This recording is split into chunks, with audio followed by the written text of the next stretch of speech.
Jim Elliot was a young man with a burning passion. He felt God calling him to be a missionary. Jim wanted to share the gospel with people who had never heard it before. He set his sights on the Huaorani people of Ecuador. The Huaorani were an isolated tribe, living deep within the rainforest. They were known for their fierce reputation and resistance to outsiders, yet Jim felt a deep love for them. He believed everyone deserved to know about Jesus. Jim spent years preparing for his mission. He studied the Bible diligently, seeking God's guidance. He learned survival skills, understanding the challenges of the jungle.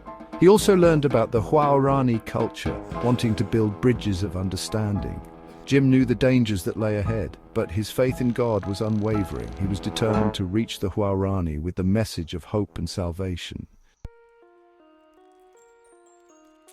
The Huaorani were feared by many. They were known for their violence, both towards outsiders and amongst themselves. Their territory was deep within the rainforest, making it difficult to access. The Huaorani were skilled hunters and warriors. They lived off the land and had little contact with the outside world. Previous attempts to contact the Huaorani had ended in tragedy. Many considered them too dangerous to engage with, but Jim Elliot and his team saw them differently. They saw people trapped in a cycle of violence and fear. They believed that the love of Christ could transform even the hardest hearts. Jim Elliot and 4 other missionaries, Nate Saint, Ed McCulley, Peter Fleming and Roger Udarian, began Operation Auca. They flew over Huaorani villages, dropping gifts from the air.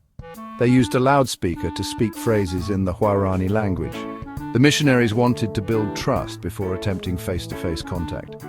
After weeks of aerial interaction, the missionaries decided to land on a beach near a Huaorani settlement. They called it Palm Beach. They built a small camp and waited, hoping for a peaceful encounter. On January 8, 1956, tragedy struck. A group of Huaorani warriors approached the camp. The missionaries, committed to non-violence, were unprepared for the attack. All 5 men were speared to death on that remote jungle beach. The news sent shockwaves around the world. Many questioned the sacrifice of these young men. Some even condemned their mission as reckless. The deaths of the missionaries were a devastating loss. Their families and friends mourned deeply. The mission seemed to have ended in failure.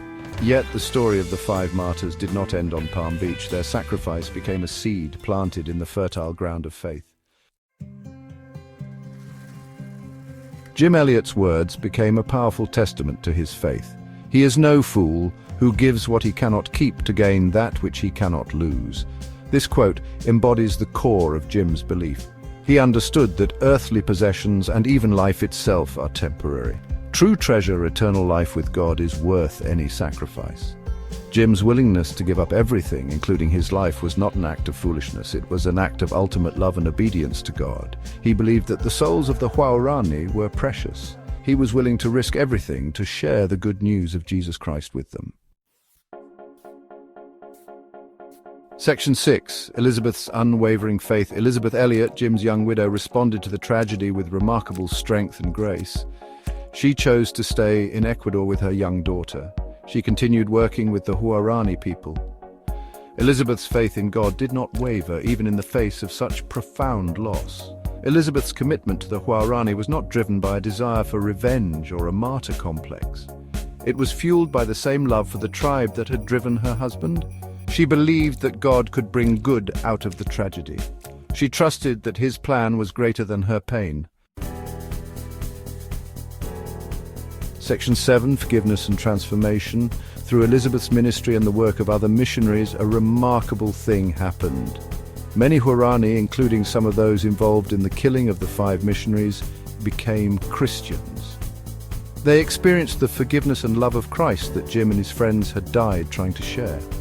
The story of the Huaorani's transformation is a powerful testament to the power of forgiveness and the transformative nature of the gospel. It shows that even in the darkest of circumstances, God can work miracles. He can use tragedy to bring about redemption and reconciliation. Section 8. The Gospel's continuing reach. The legacy of Jim Elliot and his team continues to inspire people around the world. Their story is a reminder that God can use ordinary people to accomplish extraordinary things. Their sacrifice highlights the importance of sharing the gospel, even in the face of danger and opposition. The story of the Huaorani reminds us that God's love is powerful enough to reach even the most isolated and resistant hearts. It encourages us to step out in faith, trusting God to use our lives, no matter the cost, to fulfill His purposes. Section 9, an example for the ages. Jim Elliot's life and death challenge us to examine our own lives. What are we willing to sacrifice for the sake of the gospel? Are we willing to step outside our comfort zones to share the love of Christ with others? Jim's story reminds us that to truly live is to live for something greater than ourselves. The story of Jim Elliot and the Huaorani is a powerful reminder that the gospel is worth living for and worth dying for. It is a story of faith, sacrifice, and the ultimate victory of love over hate. It is a story that continues to inspire generations to live lives of purpose and passion for the glory of God.